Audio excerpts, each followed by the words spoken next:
Saludos a todos y bienvenidos. Continuamos esta serie titulada Sanando desde adentro de la mano de María. Estamos reflexionando durante estos días sobre la importancia entre la espiritualidad, la fe y salud integral. Estaremos hoy abordando un tema que no es común y es precisamente en relación a pacientes terminales. Y para esto hoy nos acompaña Sordelia, que desde su experiencia como religiosa y enfermera nos contará la importancia de esta etapa. Bienvenida, Sordelia, y qué gusto el poder volverte a tener con nosotros. Hola, saludos a todos los que nos acompañan y es un gusto estar con ustedes nuevamente. Sordelia, ¿cuál es la importancia de esta etapa?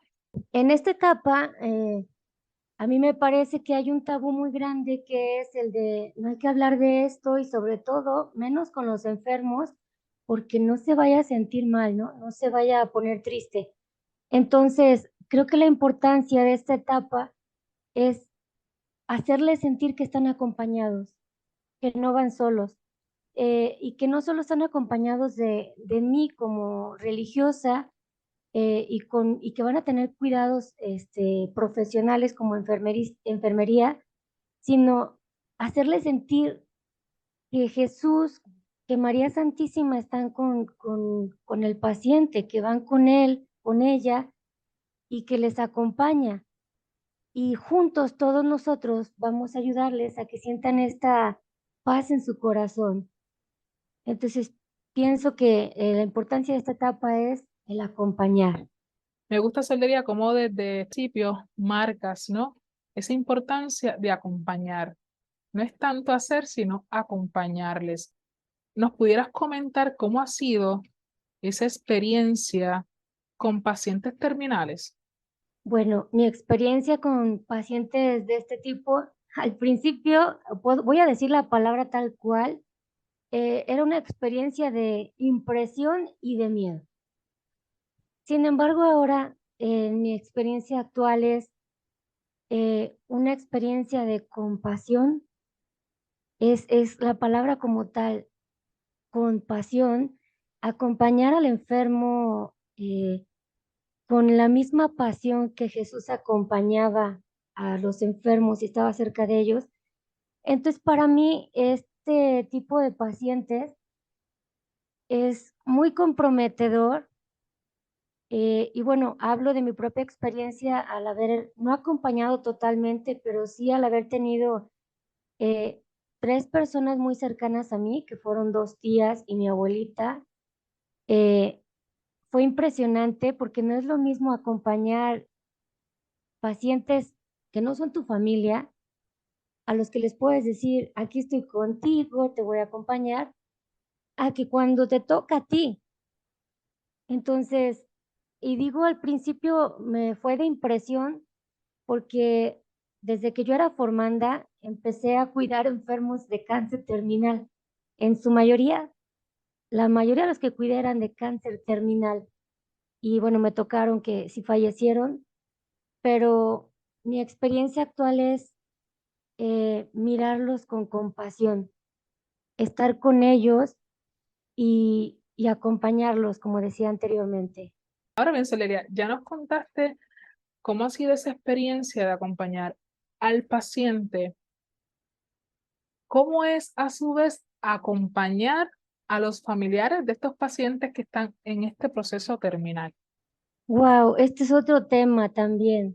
Eh, Algo que a mí me ha ayudado con los familiares es, como yo ya lo viví también, es poderles decir, yo sé lo que yo sufrí, no sé lo que tú estás sufriendo, pero estoy contigo. Y te puedo enseñar que lo mejor que puedes hacer ahorita es estar con tu familiar, estar acompañándolo, pídele perdón si le tienes que pedir perdón, perdónalo si tienes que perdonarle algo, acompáñale. Aquello que no le has dicho y que sientes necesidad de decírselo para que esté su alma tranquila y pueda partir en paz, díselo ahora. Esa ha sido mi experiencia con los familiares. También acompañarlos sin decirles, ánimo, échale ganas, no pasa nada. Mira, solo llévalo al tanatólogo o tú ve al tanatólogo y todo se va a mejorar en tu vida. No es verdad. Los familiares también necesitan compañía. Y el hecho de yo poderlos acompañar como religiosa es estarles dando esta seguridad de que Dios está con ellos también, aunque se sienten abandonados muchas veces, porque te dicen, ¿dónde está Dios? ¿Por qué me abandonó? ¿Por qué estoy sola? ¿Por qué nadie me ayuda a cuidar a mi familiar? Ok, a lo mejor nadie de tu familia, pero Dios permitió que una sierva de María te esté acompañando en este momento. Ese es un regalo que Dios te ha dado, porque Dios te ama, porque Dios quería que estuvieras acompañada o acompañado y porque Dios quería que no estuvieras solo o sola con con esta persona que está sufriendo. Entonces, yo voy a utilizar mucho el acompañar, el estar. De hecho, nosotros a veces la palabra que decimos cuando vamos con los enfermos es voy a asistir. ¿Y asistir qué significa? Es permanecer con o estar con. Yo voy a asistir, no voy a ir a solo estar sirviendo, sino a acompañar a la persona que sufre físicamente, espiritualmente, pero también voy a ir a acompañar a los familiares que están en conflicto, que no saben qué hacer, que no saben qué decirle al enfermo. Entonces, estar con ellos es lo mejor. No, y definitivo, yo pienso que es como tener esa misma actitud de María, que siempre estuvo ahí, de pie, en ese proceso, ¿verdad? De tener esos pacientes terminales. ¿Cómo ha sido su experiencia, ¿verdad? En los años que lleva como sierva de María, de verlos pasar, ¿verdad? De ese trance, ¿no? De pues, un paciente ya comprometido, en agonía, y verles ya fallecer. Bueno, sí, me ha tocado ver morir solo a dos personas en este tiempo que llevo hasta ahora, pero han sido impresionantes para mí. Y bueno, me gustaría compartirles uno de ellos. Los dos son impresionantes porque ninguno de los dos quería morir, se resistían mucho, estaban enojados, ¿por qué tenían que morir? O sea, ¿por qué su vida tenía que terminar antes de que ellos terminaran todos sus proyectos que tenían, ¿no? Y quiero platicar específicamente de esta es una señorita, ella, su profesión era ser contadora, pero de pronto se empezó a enfermar y llamaron a las siervas de María porque ella no quería atenderse.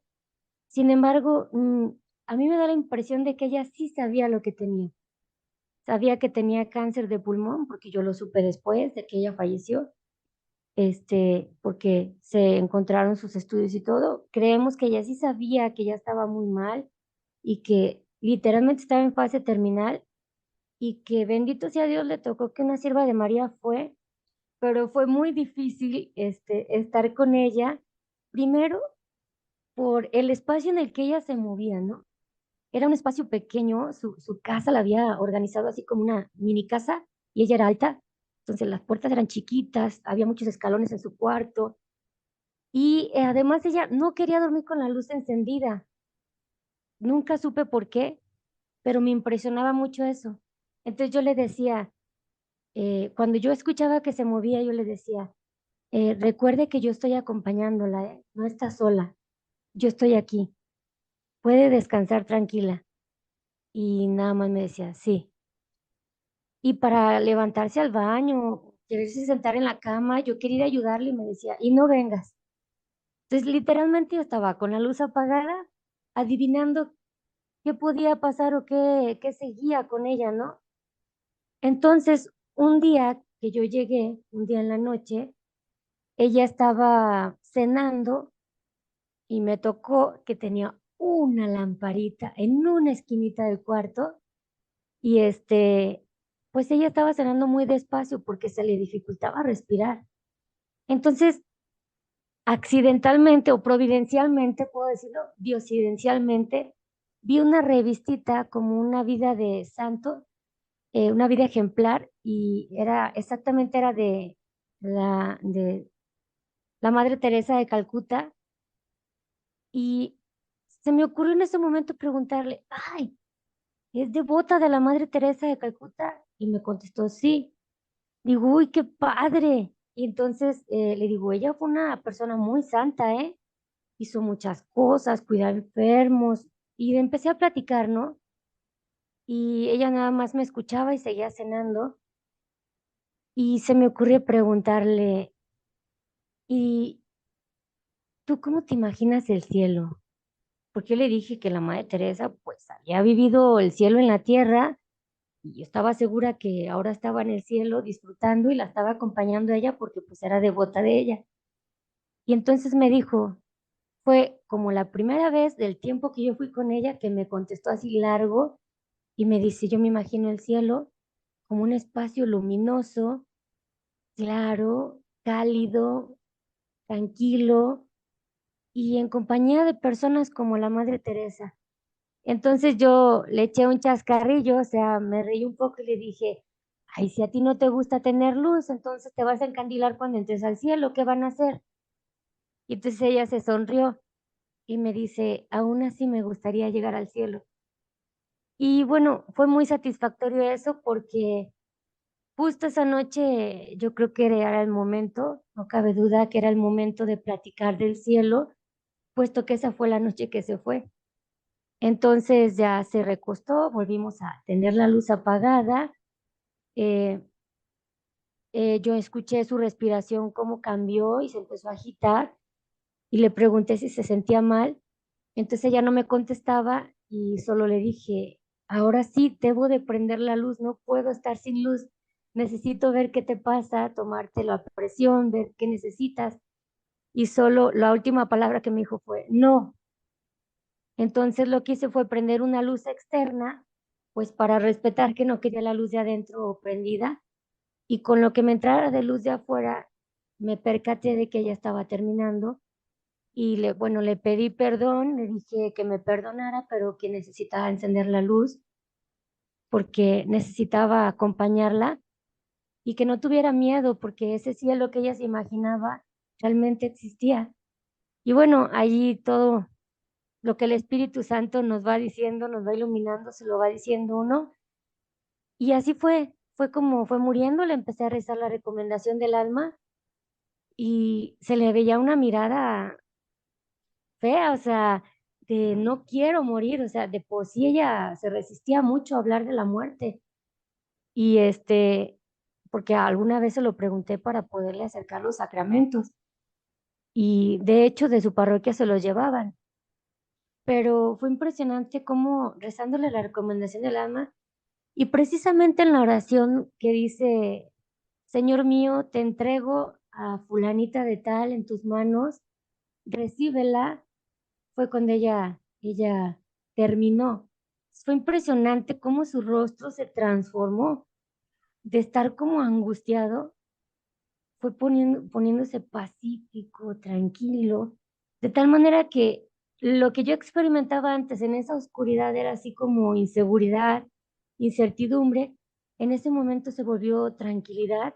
Es una super experiencia, diría yo. Y una cosa que hay que destacar aquí ha sido como la constancia que has tenido tú, Soldelia, porque a pesar de que ella al principio no cooperaba, ¿no? Que si hablaba muy poco, era un poco incómodo, ¿verdad? El lugar donde estaba ella. Hasta la última no estuvo negativa, pero como el querer ayudarla, pues también el Señor va dando la iniciativa hasta que poco a poco la pudiste llevar hasta poder entregársela al Señor en las manos. ¿Qué le aconsejaría a usted, verdad, en tres palabras, a esos familiares o amigos de personas que tienen que acompañar a pacientes en esta etapa terminal? Yo les diría, uno, acompaña, está al lado del paciente, de tu familiar, porque es lo que necesita. No ocupa que le hagas muchas cosas, solo acompáñalo. Y otra es, espera. La esperanza es importante en estos procesos porque el hecho de que la persona no me comprenda a mí como su familiar, está difícil que me comprenda más bien, porque Quien está sufriendo es esa persona, de una manera muy diferente a la que estaremos sufriendo nosotros. Pero finalmente el sufrimiento que deberíamos de comprender es el que está teniendo esta persona que está en esta fase terminal. Y otra es, recuérdale que Dios le ama.